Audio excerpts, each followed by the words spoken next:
Vou ler aqui uma mensagem do Silvio Grimaldo, que não é uma pergunta, mas uma informação útil para todos vocês. Ele diz: há algum tempo você avisou aos seus alunos que o Colégio do Mosteiro de São Bento havia se reestruturado em torno de uma verdadeira educação católica, num projeto orientado pelo professor Felipe Neri e por outros alunos do Antônio Donato. Mas no final do ano, o professor Felipe Neri e toda a sua equipe de professores foram demitidos do São Bento, sem maiores explicações. Ainda há pais que procuram o colégio, pois ouviram no True Speak a sua recomendação para matricular seus filhos, mas eles não são informados sobre o fato de o projeto não mais existir e de que a educação oferecida ali é católica apenas no nome. O professor Felipe pede para avisar que ele e sua equipe, que é formada por alunos seus do Donato, estão montando uma escola nova, baseada na pedagogia de Hugo São Vito, e que precisam de famílias católicas interessadas. Quem quiser saber mais sobre a escola deve escrever para o professor Felipe Neri pelo e-mail profneri, PROFFNERY, @hotmail.com. Profneri com 2 Fs. Então, aqui o Alexandre Magno pergunta: para adquirir uma sólida cultura filosófica é indispensável saber o francês? E eu acho que sim, porque eu fiz praticamente toda a minha educação em francês, como tantas e tantas gerações de brasileiros, e em seguida porque alguns livros absolutamente essenciais só existem em francês. Quer dizer, o pessoal anglo-saxônico acompanha o movimento de ideias francês muito de longe. Por exemplo, o livro do Louis Lavelle tem pouquíssimos traduzidos em inglês. Os livros do André Marc, que eu considero fundamentais, não tem nada. Quer dizer, eles só pegam da França aquilo que se tornou mais notório, e essa é uma característica da cultura francesa no século XX. Tudo que é mais famoso na França é o que menos presta, né? Ademais, existe todo um material católico francês que você só encontra na França. Quer dizer, a direita católica francesa é tremendamente bem informada, né, e publica milhares de livros. Tem todo um movimento editorial monstruoso, só que não aparece na mídia, né? É um movimento subterrâneo que é quase tão grande quanto o movimento do establishment, e você só acha isso em francês. Então, ademais, a língua francesa tem muita importância na formação do português literário. E você estudar francês, se acostumar a ler os autores franceses, vai aumentar muito a sua compreensão das nuances da língua literária brasileira e portuguesa.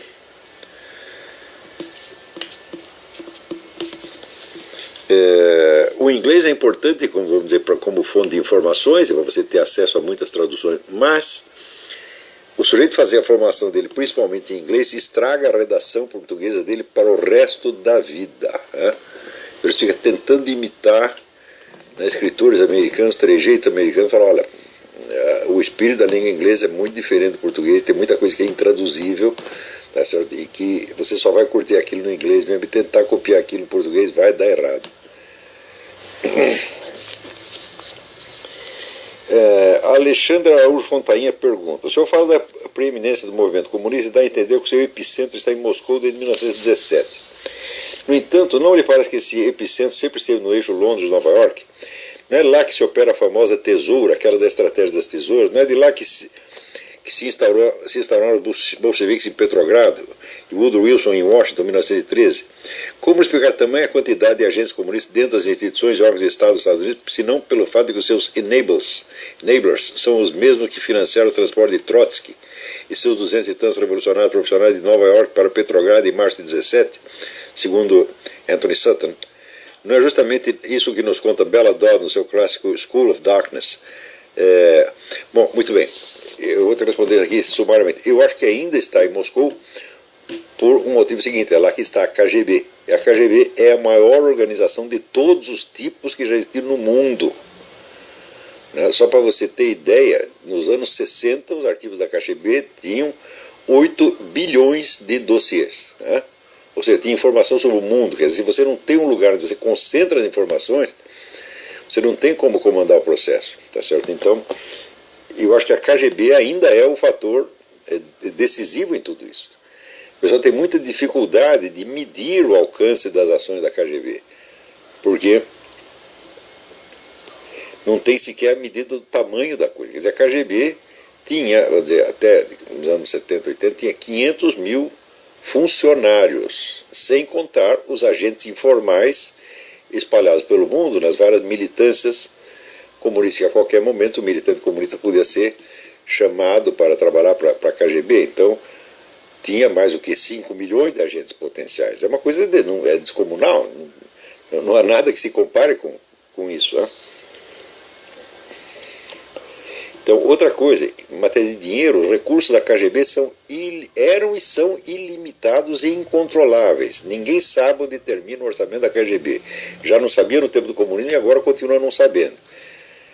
A KGB ampliou os seus serviços dentro da Rússia depois da queda do comunismo. Queda do comunismo, entre aspas, né? E também ampliou a sua atuação aqui. Hoje a gente sabe que existem mais agentes russos aqui do que durante todo o período da Guerra Fria. Então, tem que começar a medir um pouco. Se você pensar, olha, o que são os Rockefeller comparado com a KGB? São nada, né? O Rockefeller, afinal de contas, tem que pagar imposto, está sob fiscalização pública. Quem fiscaliza a KGB? Ninguém. Mas até o grupo Bilderberg. Você fica sabendo o que os Bilderberg discutiram. E o que o pessoal da KGB discutiu?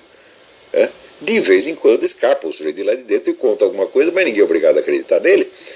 Ninguém acreditou no Golitsyn, quando ele explicou todos os planos que havia para o negócio da perestroika, que eles iam fazer a perestroika, que ia acontecer isso, mais isso, mais isso. Quer dizer, hoje se sabe que 94% das previsões deles são certas, mas na época ninguém acreditou. Por quê? Falta de fontes. Se lidar com você usar a própria falta de fontes como um indício é uma coisa difícil. No caso do que eu citei aqui do Obama, é fácil porque é descarado demais. Tá? Por que de órgãos que estão do outro lado do continente, outros que estão aqui, tem que sumir exatamente os documentos daquela semana? Bom, é impossível. Né? Mas no caso da KGB, o que foi aberto na União Soviética foi os arquivos do Partido Comunista. Né? Os arquivos do Comitê Central, não os da KGB. A KGB nunca abriu nada, então continua sendo o mesmo mistério de sempre e continua sendo a maior organização do mundo.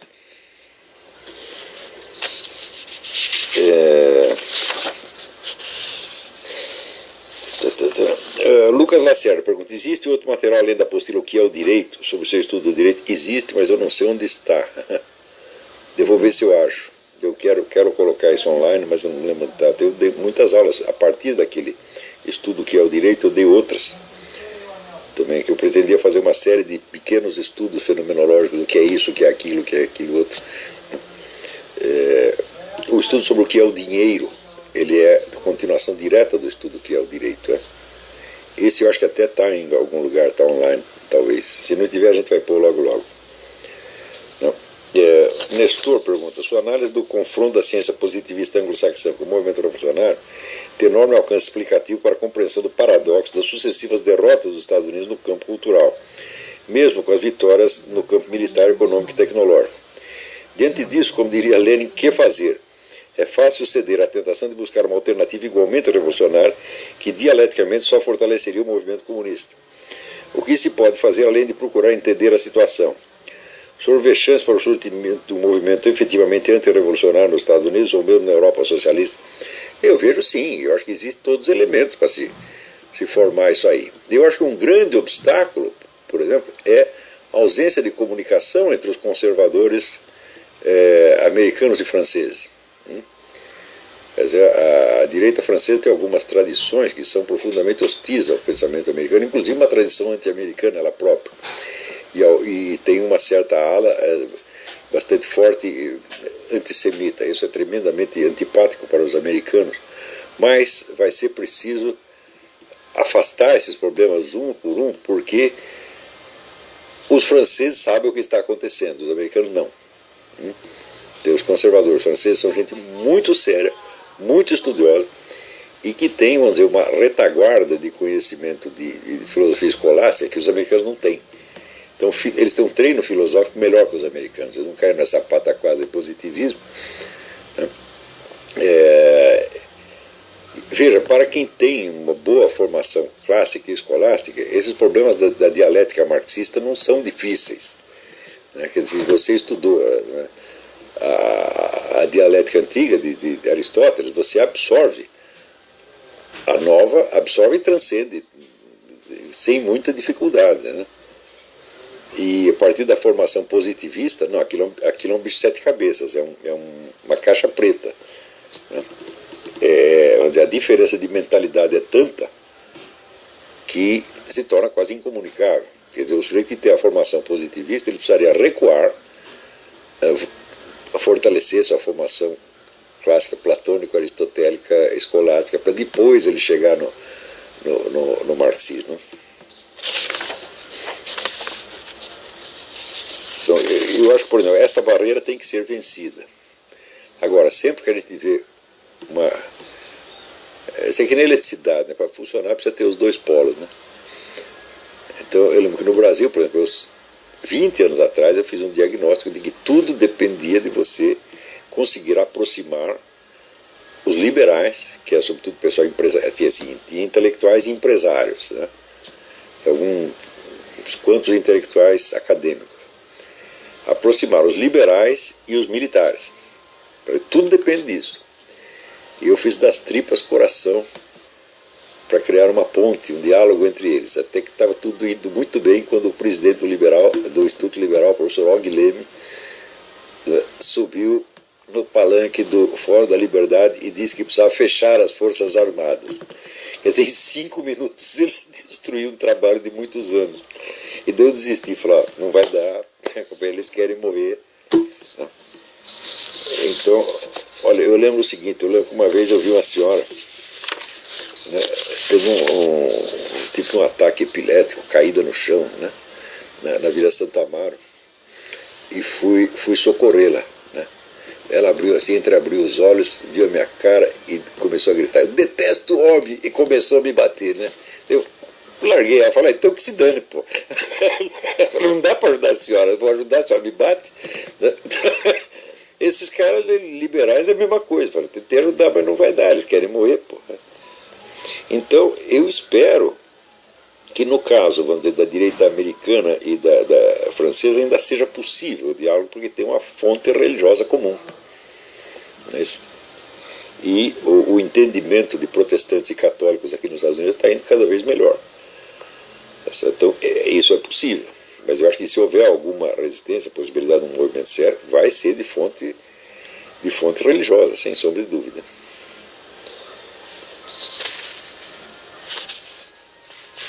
Vamos ver o que mais. Paulo Camargo, numa eventual guerra entre os Estados Unidos de um lado e a China e a Rússia do outro, o movimento islâmico iria, em caso de vitória da Rússia e da China, fazer o que Stalin pretendia após a vitória dos nazistas na Europa, ocupar em termos civilizacionais todo o espaço deixado com a destruição da hegemonia americana no Ocidente? Se sim, a melhor forma do movimento islâmico atingir esse objetivo seria permanecer neutro nesse conflito bélico ou se aliar ao bloco Rússia-China. E o papel da América Latina nesse eventual conflito, normalmente considerando a hegemonia dos governos do Foro de São Paulo por aqui. Bom, os islâmicos já disseram o que vão fazer nesse caso. Né? Eles vão apostar na vitória do socialismo e, em seguida, entrar com a teoria de que o socialismo venceu, mas ele não tem alma, então precisa infundir uma alma nele e essa alma é o Islã. Quer dizer, o Islã seria a religião providencial do socialismo. Eles já estão prontos para isso. Né? Então, neste caso, se o raciocínio é este, isso foi enfatizado por vários autores, até comentei isso na conferência que eu fiz no Clube Israelita do Rio de Janeiro, muitos anos atrás. Que ano foi aquilo, lembra? 2003 foi a conferência sobre o radicalismo islâmico, herdeiro do comunismo e do nazismo. E ali eu citei várias fontes que mostravam que a partir do pensamento do Said Qutb tinha se desenvolvido esta ideia, quer dizer, o Islã como a alma do mundo socialista. Né? E se eles seguirem de fato esta orientação, não creio que exista outra, eles não ficariam neutros nessa guerra. Né? Não conviria ficar neutro, mas se eles já acham que é o socialismo que vai ganhar, eles vão se aliar ao lado, né, vencedor. Essa aliança, na verdade, já existe. Em todo lugar que você vê o movimento comunista estão de mãozinha dada com os radicais islâmicos, né? E aí o Fórum Social Mundial, você já observa isso funcionando.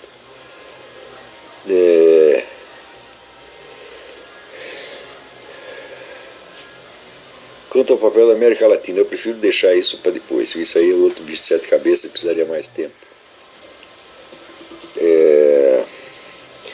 Aqui, André Silveira.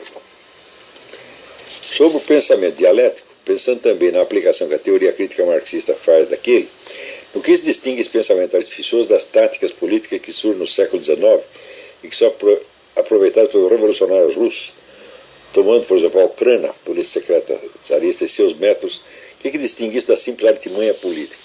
Bom, essa é uma boa pergunta. Muitas vezes, sobretudo o intelectual de formação positivista, ele costuma ver essas manobras, essa ambiguidade da estratégia dialética como sendo mera desonestidade, sacanagem. Os caras são mentirosos, eles dizem uma coisa e fazem outra.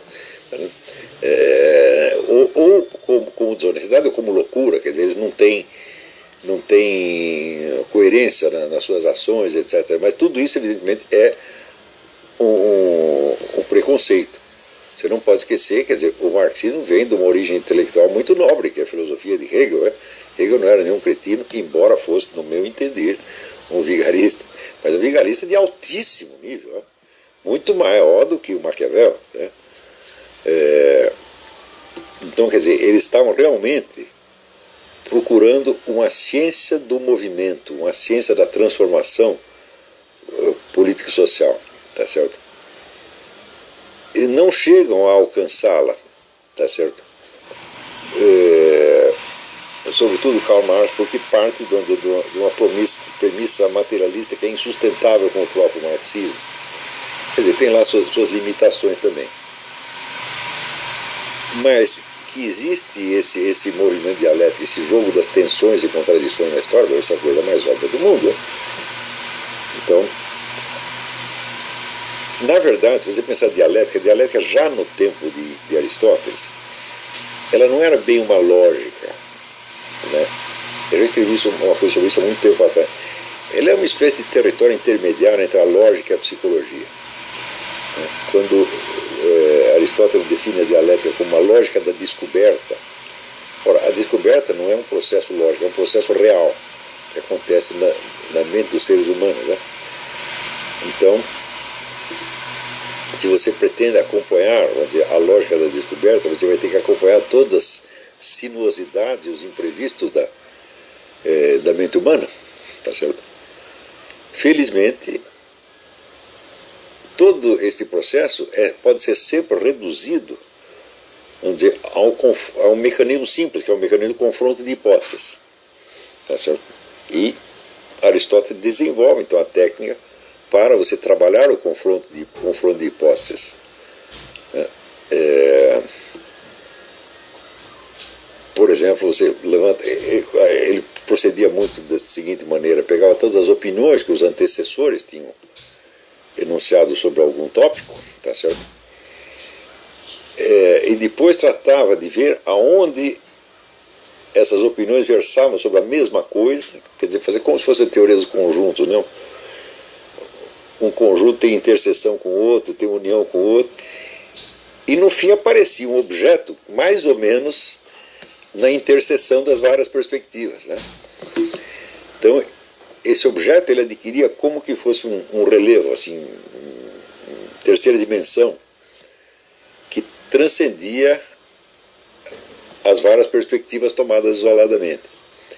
Essa era uma boa maneira de trabalhar a coisa. A diferença entre a dialética de Aristóteles e Hegel aqui, Hegel vai ver a dialética não apenas como arte da descoberta, mas como o próprio processo histórico. A dialética é a natureza íntima do próprio processo.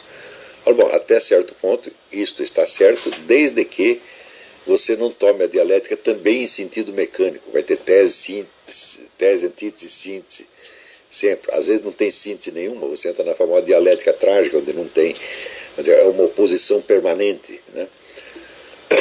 Eu acho que dialética trágica é um termo, eu não sei se o termo é de Nietzsche ou foi usado por alguém para descrever a dialética de Nietzsche. Então, a dialética como estudo das oposições e tensões é absolutamente indispensável. Tá certo? Só que quando você pega uma mente gigantesca do tempo escolar, como Santo Tomás de Aquino, disse isso para ele era brincadeira de criança.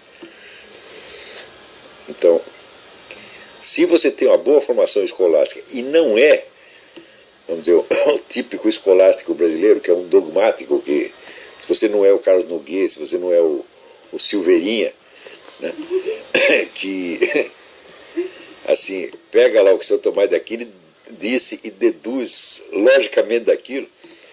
Se você não é um idiota que acha que tudo pode ser resolvido por dedução a partir dos textos de São Tomás de Aquino, você é capaz de pegar o espírito, né, verdadeiramente dialético e o espírito de busca da verdade que tem ali em São Tomás de Aquino. Daí a dialética marxista não oferece grandes dificuldades para você, não.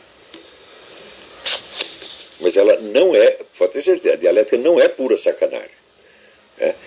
Como disse, ela é sacanagem, tá certo? Mas é uma sacanagem que se aproxima muito da realidade do processo histórico, o qual também é sacanagem, se você pensar bem, porque é a história do reino deste mundo, é o reino de Satanás.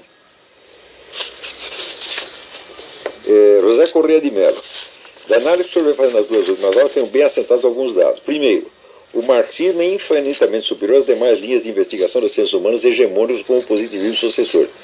Sim, mas não é superior a todas, é superior ao positivismo, acredito, né? O positivismo e seus sucessores, como a filosofia analítica, são formas de pensar, por assim dizer, institucionalizadas. 3. No critério de compreensão da realidade social, política e histórica, os marxistas são muito mais realistas, porque integram a praxis à teoria. O discurso do agente e o discurso científico, atendendo, de certa forma, aquela distinção básica aristotélico-platônica. Quer dizer, eles fazem... O marxista conhece a distinção entre o discurso do agente e o discurso científico. Só que ele não toma essa distinção em termos estáticos. O discurso científico é também um discurso de agente num outro plano. E o discurso do agente incorpora elementos científicos, quer dizer, ou seja, o agente tem que saber alguma coisa. E essa coisa, de preferência, ele recebeu do discurso científico. Então, a passagem do discurso do agente para o discurso científico e vice-versa é um jogo dialético.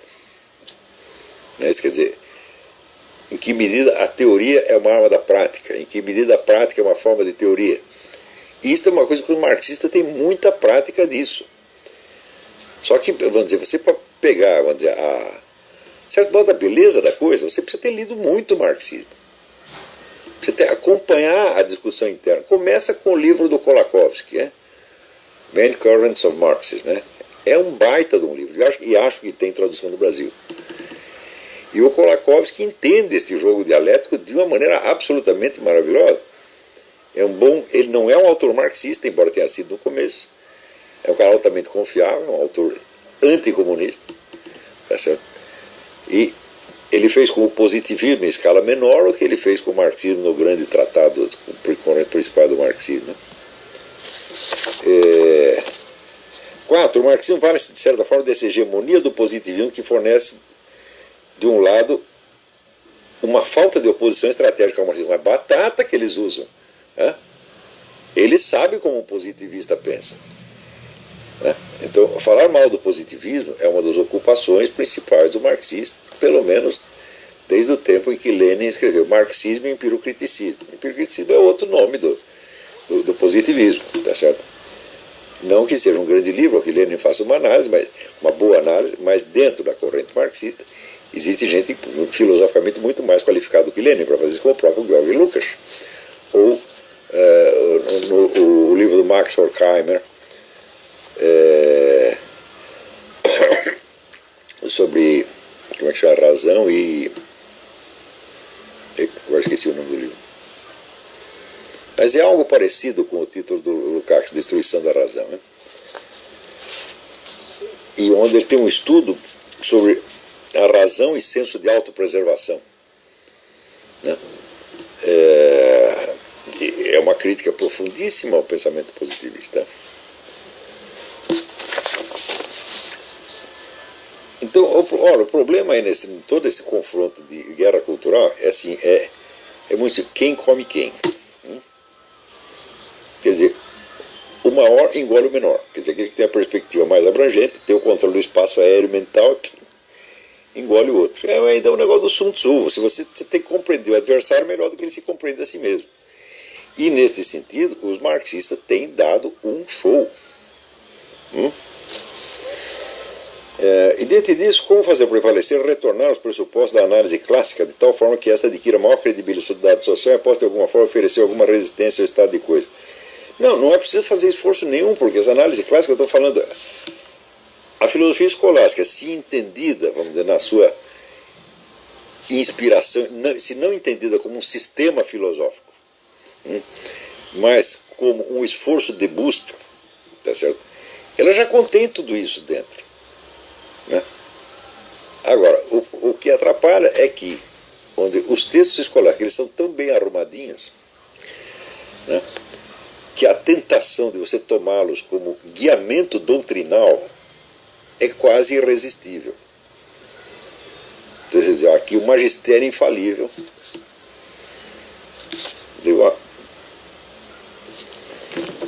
Você vê, o Papa é infalível. O Papa é infalível em matéria de doutrina, ou seja, de teologia, e em matéria de moral fundamental, nem mesmo de moral especial, quer dizer, casos específicos, o Papa não é infalível.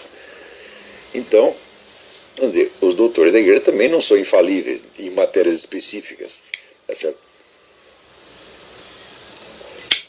Mas se você toma aquilo, vamos dizer, como guiamento doutrinal final, pô, você está lascado. Agora, se você... Vira para o que tem tão maravilhoso em Santo Tomás de Aquino. Na própria Suma Teológica tem isso. Esta oposição constante, esse jogo constante das hipóteses contrárias e opostas. Ele está lidando com isso o tempo todo. Só que está lidando num plano de discussão lógica, mas com um pouco de cabeça, você consegue aplicar aquilo ao processo histórico.